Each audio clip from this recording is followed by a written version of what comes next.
Hello. Welcome to the first lesson in the Advanced Coloring Techniques series.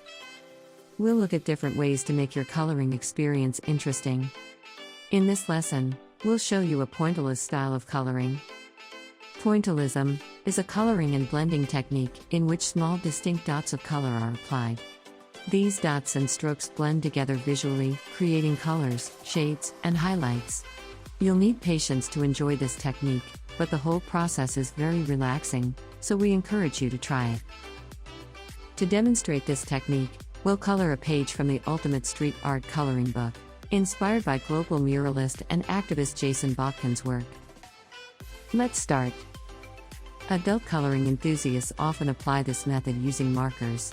Stippling generally works best with a sharp point. So if you're planning on using coloring pencils instead, don't forget about grabbing a pencil sharpener.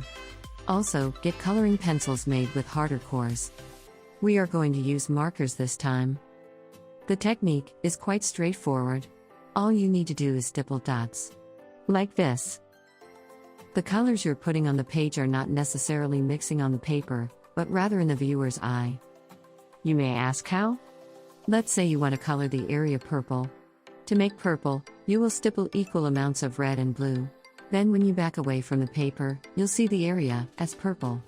This might be the cheapest technique there is, because to make all colors, all you need are just the primary ones, red, yellow, and blue. Of course, you can choose to use a wider variety of coloring pencils or markers to enrich your page in color. We are coloring this area with an orange marker, but we'll add red and yellow as well.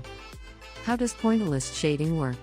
If you place a large amount of dots very close to each other, the area will appear darker and more saturated.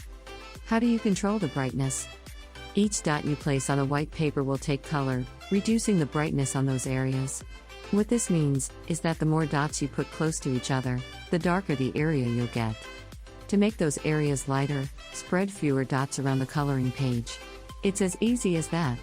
If you want to create a gradual transition between light and dark, try to spread around fewer dots, in greater distances on lighter parts, and add more and more dots, as you go towards a darker area.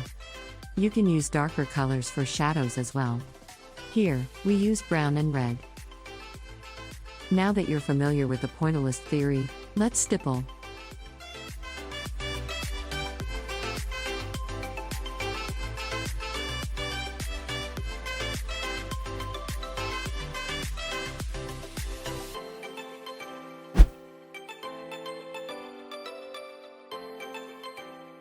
Let's color this area purple and pink. You already know that cold colors are great for shadows. We'll use blue and colder shades of purple for shadows, and warmer shades for lighter areas.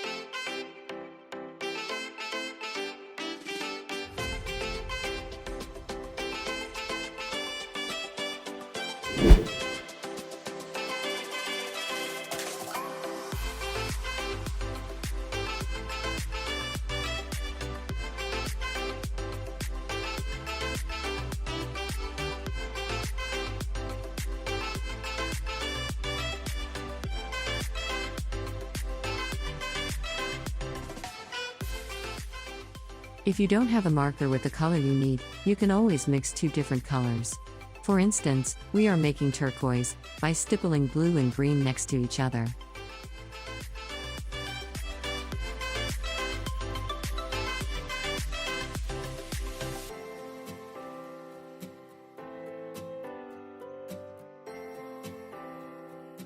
And we're done. Looks cool, doesn't it? We'll see you in the following video, where we'll explore other advanced coloring styles.